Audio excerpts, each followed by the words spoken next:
Hello YouTube, this is Frugal and this is the Frooglesim news for today, Sunday, January 24th. Before we get started and before the X-Plane devotees get all upset, there is no X-Plane news in this week's show. I couldn't find anywhere in all the usual places I look, so if there was something announced that was buried in the darkest bowels of the internet, please leave me a comment and a roadmap as to how to get to those darkest bowels and I'll put it in next week's show.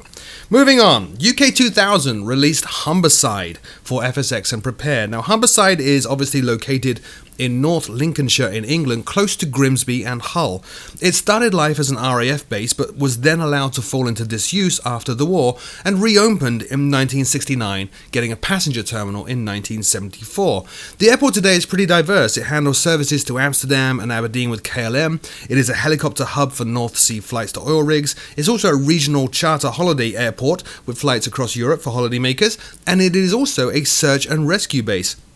UK 2000's version, as always, is available in a free or paid version, and the paid version obviously has all the sexy features, including fully detailed buildings and ground markings, high-resolution ground imagery, animated traffic, full sets of signs and fences, as well as static airliner and GA aircraft.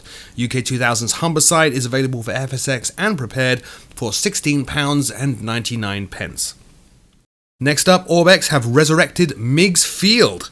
Meigs Field is an evocative place for many simmers. For years, it was the default airfield for free flight in Microsoft's line of flight simulators prior to FSX.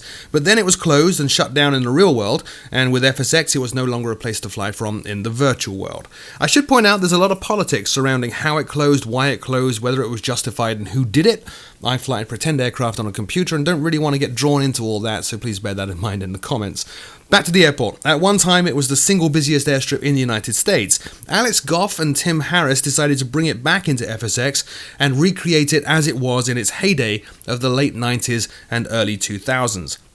The scenery features an incredibly detailed interior to the terminal, and I've got to ask why. Honestly, what percentage of simmers actually care about a detailed interior on the terminal? Perhaps that should be a premium extra for those that actually want it, just my opinion. Anyway, also includes key Chicago landmarks, including Soldier Field, Cloud Gate, Adler Planetarium, as well as the Chicago skyline in all its glory.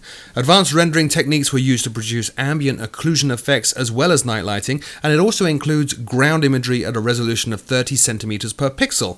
It's available right now for FSX and Prepared 2 and 3 for $24.23. More information at the Full Terrain link in the show notes below.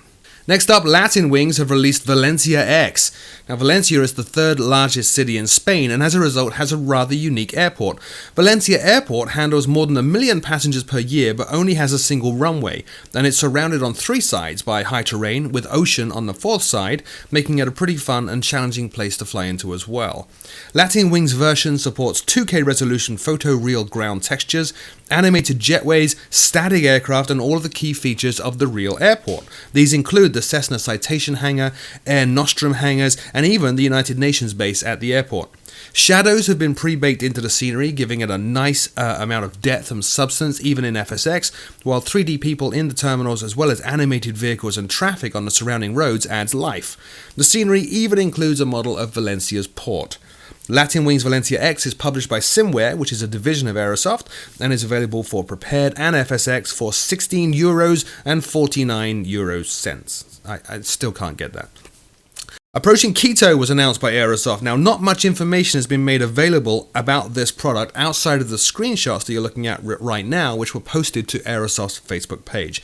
The scenery is a recreation of the old Marisol Sucre International Airport, the main international airport serving Quito in Ecuador.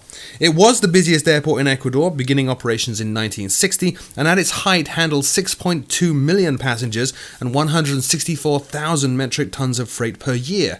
At 9,200 feet elevation, it was also one of the highest airports in the world and was located in the middle of a city surrounded by mountain ranges, making it an incredibly challenging place to visit. More news on this product as Aerosoft release it, but in the meantime, the Facebook link is in the show notes below. Finally, Just Flight have announced that work is underway on the Mosquito. Just Flight's own developers continued to crank out some iconic aircraft, and this week announced on their in-development page that the DH-98 Mosquito FB Mark VI is now very much in development. Nicknamed the Wooden Wonder, the Mosquito was an incredibly fast and long-ranged multi-role aircraft that had enough speed to outrun most attackers and enough power to carry a staggering amount of ordnance. Just Flight haven't released very much information outside of the aircraft's history and the screenshots you are now looking at, but they have said that the aircraft is being built from some of the most accurate plans still available, including original factory designs and drawings. Perhaps A2A are about to get some serious competition in the high-quality warbird space. That's it for this week's show. As always, and as I said at the start of this show, if there was a key announcement that I've missed, please leave me a comment in the comment section below. I'll take a look and see if it's worth including in next week's show. Until then, my name is Frugal, and I'll see you very soon.